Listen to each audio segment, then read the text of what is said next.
Hello दोस्तों, हमारे एक सब्सक्राइबर ने ये क्वेश्चन किया कि M30 कैसा रहेगा सैमसंग का। आई गेस उनका बजट जो है वो अराउंड 18,000 का है। मैंने कहा कि वो फ़ोन जो है वो डिसेंट है और उसका एक अल्टरनेट भी उनको सजेस्ट किया कि आप पोको X2 को भी कंसिडर कर सकते हो। और ऐसा किस लिए होता है कि सैमसंग का फ़ोन हमारे दिमाग में आता है और उसका अल्टरनेट मेरे दिमाग में आ जाता है। सैमसंग का फ़ोन जो है वो आज के टाइम पे काफ़ी ज़्यादा पॉपुलर हो रहा है एंड उसका मेन रीज़न ये है कि समहाउ लोग बाइकॉट चाइना के जो सेंटिमेंट है उससे जुड़े हुए हैं। एंड द मोमेंट आपके दिमाग में बाइकॉट चाइना का ख्याल आता है तो आपके दिमाग में ब्रांड आते हैं Xiaomi, Realme, Oppo, Vivo, OnePlus। And the moment आपके दिमाग में ये आता है कि ओके, चाइनीज फोन के अलावा, चाइनीज मैन्युफैक्चरिंग ब्रांड के अलावा हमारे पास कौन सा ऑप्शन है, तो सबसे पहला जो ऑप्शन दिमाग में क्लिक होता है वो होता है सैमसंग। उसके अलावा और भी फोन है, नोकिया है, देन एसूस है, एप्पल है, और इनमें भी सैमसंग एक ऐसी कंपनी है जिसने हर रेंज के फोन पकड़े हुए हैं। एप्पल प्रीमियम फोन बनाता है, एसूस से लोग कम फैमिलियर हैं। सैमसंग ने आपको 10,000 में, फिर 20,000 में, देन 30,000 में, देन प्रीमियम फोन जो 1 लाख के आसपास है वहां तक की जो पकड़ है वो दे करके रखी हुई है। आप कोई भी ऑप्शन अपने हिसाब से ले सकते हैं। तो इसलिए सबसे पहले मेरे ख्याल से हमारे दिमाग में सैमसंग आता है कि एक नॉन चाइनीज ब्रांड का फोन है और साइड बाय साइड आपको जो रेंज चाहिए वो रेंज में आपको फोन प्रोवाइड कर रहा है, और ये स्ट्रेटजी उनकी बहुत पहले से रही है। लेकिन सैमसंग के फोन के जो एडवांटेजेस है वो, और उसके डिसएडवांटेज जिसकी वजह से मेरे दिमाग में उसके अल्टरनेट आ जाते हैं वो, ये दोनों ही हम इस वीडियो में कंसिडर करेंगे। उसमें M30 भी कवर होगा और भी दूसरे फोन हैं जो कवर होंगे, और यही वीडियो में आपको मैं एक्सप्लेन करूंगा। तो वीडियो के साथ एंड तक बने रहिए, क्योंकि एंड में मैं जाकर के आपको इनके जो फ्लैगशिप फोन है S20 उसके बारे में भी थोड़ी सी डिटेल्स बताने वाला हूँ। अगर चैनल को सब्सक्राइब नहीं किया है तो प्लीज चैनल को सब्सक्राइब कीजिए और वीडियो के साथ बने रहिए। सैमसंग के हर बजट में आपको फोन मिल जाते हैं, तो सबसे पहले मैं बात कर लेता हूँ एडवांटेज की कि आपको सैमसंग के फोन किस लिए लेना चाहिए, और इसके बाद जो मुझे प्रॉब्लम लगती है वो मैं शेयर करूंगा। सबसे बड़ी बात जो रहती है वो ये कि ऑफकोर्स ये नॉन चाइनीज ब्रांड है और इनके काफ़ी ज़्यादा जो फ़ोन हैं, थोड़े ही फ़ोन ऐसे हैं जो इंडिया में नहीं मैन्युफैक्चर होते, बाकी सारे फ़ोन इंडिया में बनते हैं और उनके मैक्सिमम पार्ट भी इंडिया में ही बनते हैं, बहुत कम पार्ट ये इंपोर्ट करते हैं। तो पहला तो यही रीज़न हो गया। दूसरा रीज़न ये है कि आपको हर बजट पे सैमसंग के फ़ोन मिल जाते हैं, चाहे वो 10,000 में हो, 15-20,000 में हो, 25,000 में हो, 30,000 में हो, 1 लाख के आसपास हो, आपको लगभग हर रेंज में इनके अलग अलग वेरिएंट्स मिल जाते हैं। उसके बाद एक डिसेंट स्पेसिफिकेशन दे देते हैं जो कि डे टू डे लाइफ में बहुत अच्छी परफॉर्मेंस दे देती है। अगर आप M सीरीज की बात करें तो आपको एक बहुत अच्छा बैटरी लाइफ उसमें मिल जाता है, अराउंड 6,000 mAh की बैटरी लाइफ वो दे रहे हैं। और उसके साथ में अगर मैं A सीरीज की बात करूं तो A सीरीज में जहाँ पे वो प्रीमियम लुक्स वगैरह देते हैं, प्रीमियम फील वगैरह देते ही हैं, उसके साथ में एक एडवांटेज ये देते हैं कि सैमसंग की नॉक्स सिक्योरिटी जो है, जो M सीरीज में नहीं आती, आई विश कि सैमसंग उसे भी M सीरीज में लेके आए, तो आपको प्रीमियम फोन्स जो हैं A सीरीज के जो फोन है वो देखने के मिलते हैं जिनकी स्पेसिफिकेशन वगैरह भी डिसेंट ही आती है। थर्ड पॉइंट ये है कि सैमसंग एमोलेड डिस्प्ले के साथ आता है और एमोलेड डिस्प्ले मेरा फेवरेट है।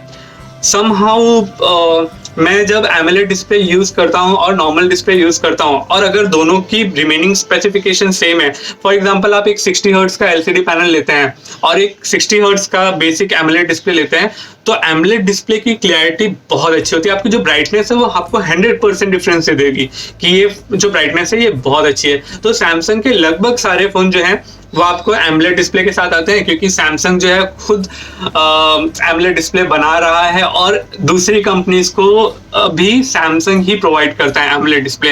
तो बेसिकली उनको वो जो ऑप्शन है वो सस्ता पड़ता है और वो एमोलेड डिस्प्ले जो है वो हमें सैमसंग के M सीरीज, A सीरीज और S सीरीज में देखने के लिए मिल जाती है। सो ये सैमसंग के एडवांटेजेस हैं। डिसएडवांटेजेस में जो सबसे बड़ा डिसएडवांटेज है सैमसंग का वो है इनका प्रोसेसर। एक्सिनोस प्रोसेसर जो है वो आपको सैमसंग के लगभग हर फोन में देखने के लिए मिल जाते हैं, और यहाँ पे मेरा प्रॉब्लम क्रिएट होता है। 10,000 रुपीज में मैं जब देखता हूँ तो मोटो G8 लाइट आता है और सैमसंग का M10 आता है। मैं मोटो G8 लाइट के लिए इसलिए जाऊंगा क्योंकि उसमें उन्होंने मीडियाटेक हीलियो P35 प्रोसेसर दिया है।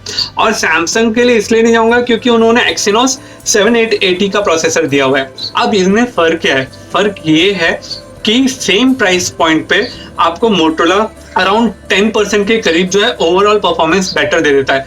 Not only in performance, even अगर मैं ये कहूँ कि M सीरीज की बैटरी लाइफ अगर ज्यादा है, जो Exynos प्रोसेसर है वो पावर भी ज्यादा कंज्यूम करता है। तो अगर बैटरी लाइफ ज्यादा होगी और पावर कंजम्पशन भी ज्यादा होगी तो समहाउ आपको कम बैटरी वाले फोन जितना ही आपको लाइफ मिलने वाला है। मोटोरोला के फोन में मुझे ये एडवांटेज रहेगा कि उसका प्रोसेसर मुझे बैटरी लाइफ भी बेटर देगा और थोड़ी बहुत परफॉर्मेंस भी सैमसंग के फोन से दे देगा सेम प्राइस पॉइंट पे।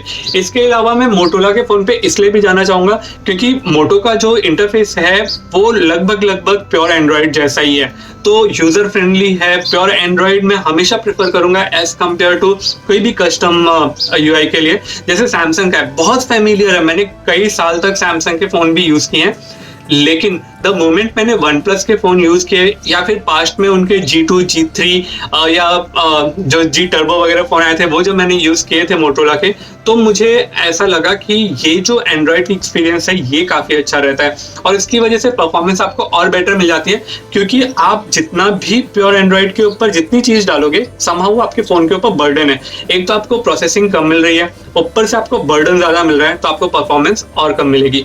तो इसलिए मैं मोटो G8 Lite के लिए जाऊंगा। इसके बाद वही प्रॉब्लम जो आती है वो आती है, जैसे सब्सक्राइबर ने पूछा M30 कैसा है। M30 बहुत अच्छा फोन है, एक अच्छे प्राइस पॉइंट पे आ रहा है, आपको अगर लेना है तो आप ले सकते हैं। लेकिन मैंने पोको X2 इसलिए रिकमेंड किया क्योंकि आपको X2 मिल जाता है 730G के प्रोसेसर के साथ में, जो सैमसंग आपको M30 में दे रहा है Exynos 9611, उससे अराउंड 30% फास्टर आपको पोको X2 में मिलता है। जिन्हें थोड़ा बहुत गेम खेलना होता है, फोटोज वगैरह क्लिक करनी होती हैं और एक डिसेंट फोन चाहिए, तो उस टाइम पे आपको पोको X2 है वो ज्यादा अच्छी परफॉर्मेंस दे सकता है। साथ में आपको पोको X2 में फास्ट चार्जिंग का सपोर्ट मिलता है। बैटरी लाइफ सैमसंग के फोन में ज्यादा है, लेकिन वंस अगेन वही सेम प्रॉब्लम है कि जो प्रोसेसर है उसका कंजम्पशन ज्यादा है। साथ ही साथ आपको पोको X2 क्विक चार्जर के साथ मिलता है जो कि M सीरीज के फोन नहीं आते। तो अगर बैटरी लाइफ ज्यादा है तो उसको चार्ज होने में टाइम भी 2.5 से 3 घंटे लग सकता है, जबकि पोको X2 जो है वो अराउंड 1 आवर के आसपास में फुल चार्ज हो सकता है। A सीरीज में भी आपको वही प्रॉब्लम मिल जाता है कि उनके कॉम्पिटिटर बहुत अच्छे हैं। OnePlus Nord बहुत अच्छे प्रोसेसर के साथ में आया है, लेकिन मैं अगर A सीरीज की बात करूं जिसमें Exynos प्रोसेसर है तो मैं सैमसंग को कंपेयर में कर ही नहीं सकता उसके। और अब बात आती है एकदम टॉप मॉडल के, सैमसंग S20, चाहे आप अल्ट्रा कहें या S20 कहें या जो भी कहें, वहां पे भी प्रॉब्लम यही है कि सैमसंग ने S20 के 2 वेरिएंट निकाले हैं, जिसमें इंडिया में उनका जो Exynos प्रोसेसर है Exynos 990 वो प्रोसेसर ही चल रहा है कि Exynos 990 जो है वो सैमसंग S20 में ही जो दूसरा प्रोसेसर है 865 स्नैपड्रैगन 865 उसके मुकाबले थोड़ा लैग करता है, थोड़ी परफॉर्मेंस स्लो देता है, जबकि प्राइस दोनों का ही सेम है। आप सेम प्राइस पॉइंट पे क्यों अलग अलग फोन दे रहे हो? या तो आप सैमसंग 865 जो है वो आप सब जगह पे कॉमन कर दो, या फिर ओके ठीक है आप S20 बाकी के पेरिफेरल के साथ ले रहे हो, आपको प्रोसेसर अगर थोड़ा सा लो मिल रहा है तो आप उसका प्राइस पॉइंट भी लो रखो। लेकिन सैमसंग ने ऐसा नहीं किया है। सैमसंग अपनी मर्जी से अलग अलग एरियाज में, अलग अलग कंट्रीज में अपने अपने फोन लॉन्च कर रहा है, और वहां पे हम इंडियंस को ये एक मेजर प्रॉब्लम हो सकती है कि हमारे हाथ में जो फोन हो वो Exynos 990 प्रोसेसर का हो, हमें पता ना चले। सेम प्राइस पॉइंट पे अगर कोई एक S20 स्नैपड्रैगन 865 प्रोसेसर के साथ यूज कर रहा है तो वो हमसे सुपीरियर ही रहेगा। तो ये मेरे हिसाब से सही बात नहीं है। मैं को ये रिकमेंड करूंगा कि आप सैमसंग का फोन लो, लेकिन उसके साथ साथ में ये भी कंसिडर करते जाओ कि ओके इसके साथ में और कौन सा ऑप्शन है, क्योंकि मैंने हाल ही में वीडियो में बताया कि मेड इन इंडिया फोन जो है उसमें बहुत सारे फोन्स आते हैं, तो प्लीज मेड इन इंडिया जो है, मेक इन इंडिया कैंपेन है, उसको सपोर्ट करिए। वंस अगेन जो सब्सक्राइबर ने मुझसे क्वेश्चन पूछा था, मैं आपको ये रिकमेंड करूंगा कि अगर आप डे टू डे लाइफ के लिए कोई फोन यूज करना चाहते हैं आप सैमसंग के फोन के लिए जाइए, लेकिन अगर आप एक परफॉर्मेंस वाला फोन लेना चाहते हैं, अगर आप चाहते हो कि मैं थोड़ा बहुत गेमिंग टाइप का फोन ले लूं, बेटर कैमरा के साथ फोन ले लूं, तो सैमसंग जो है उसको बाद में कंसीडर कीजिए। उससे पहले आप दूसरे ऑप्शंस ट्राई कीजिए कि उसके प्राइस पे आपको और क्या मिल रहा है। आई होप कि सैमसंग के Exynos के प्रोसेसर इंप्रूव हो। एप्पल के प्रोसेसर कितने इंप्रूव हो गए, हवाई कंपनी के जो ऑनर फोन्स आते हैं हमने नाम सुना होगा लेकिन हमें खरीदना नहीं चाहिए।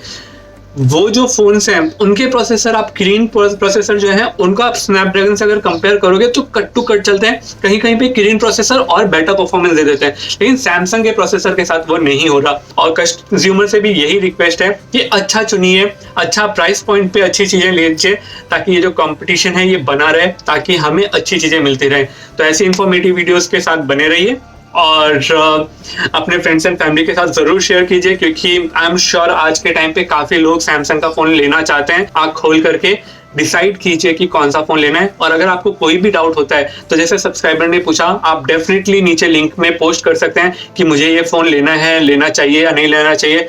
मैं उसका आंसर आपको दे दूंगा। अगर कोई बेटर अल्टरनेट है तो वो दे दूंगा। इनफैक्ट अगर बेटर प्राइस पे कहीं पे मिलता है तो वो भी मैं आपको बता दूंगा। तो ऐसे इंफॉर्मेटिव वीडियोस के साथ बने रहिए। मिलते हैं नेक्स्ट वीडियो में। Take care, bye.